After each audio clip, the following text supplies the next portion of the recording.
conversation. Now we move on to our next story.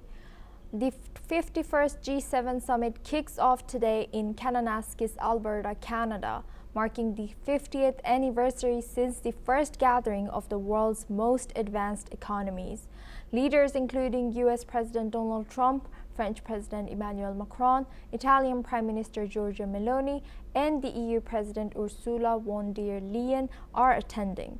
Ukrainian President Zelensky will also be attending this meeting at the invite of the Canadian Prime Minister, Mark Carney. At the forefront of the summit is climate change, global economic stability, digital governance, and the development of coalitions and reliable partnerships to aid long-term security. However, this is a summit that is going to be overshadowed by the current Israel-Iran tensions and the war in Ukraine.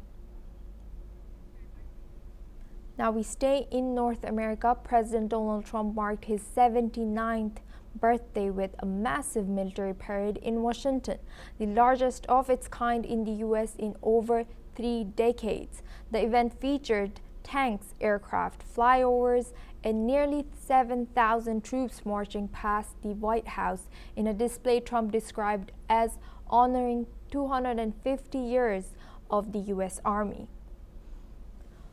While Trump avoided partisan rhetoric in his brief address, he issued a stark warning to foreign adversaries. Let's listen in to what he said. Time and again, America's enemies have learned that if you threaten the American people, our soldiers are coming for you. Your defeat will be certain, your demise will be final, and your downfall will be total and complete.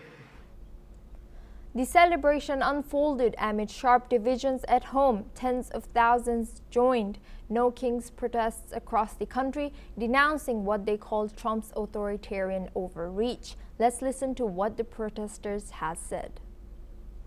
Wasting millions of dollars on a military parade that looks straight out of a dictatorship is completely unnecessary, as we're at the same time gutting critical science funding across this nation.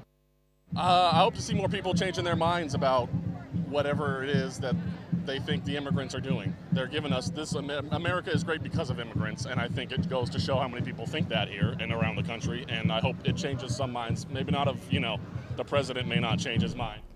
Clashes in Los Angeles prompted police to use tear gas as National Guard troops stood by.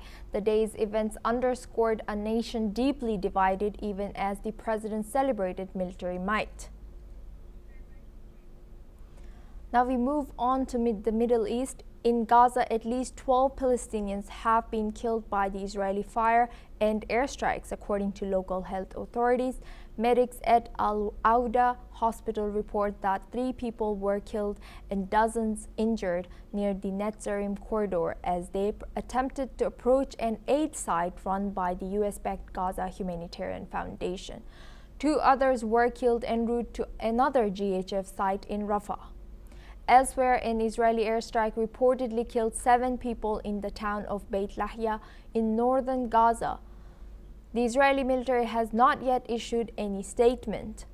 The GHF began distributing food packages in late May after Israel eased a near 3-month blockade. However, the United Nations has condemned the new aid system, calling it dangerous and in violation of humanitarian principles.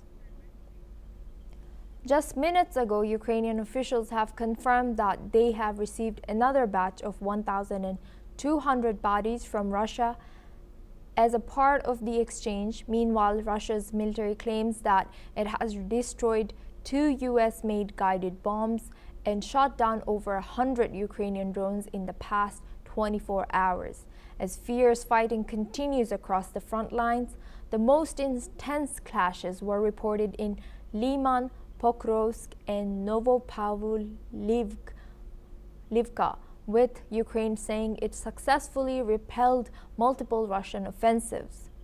Meanwhile, President Vladimir Putin told US President Donald Trump in a phone call that Moscow is ready to resume peace talks with Kyiv after June 22nd, once ongoing prisoner and body exchanges are completed.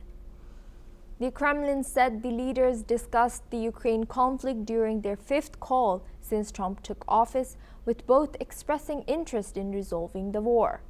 Talks remain uncertain as Ukraine has not confirmed participation in the next round of negotiations. Authorities have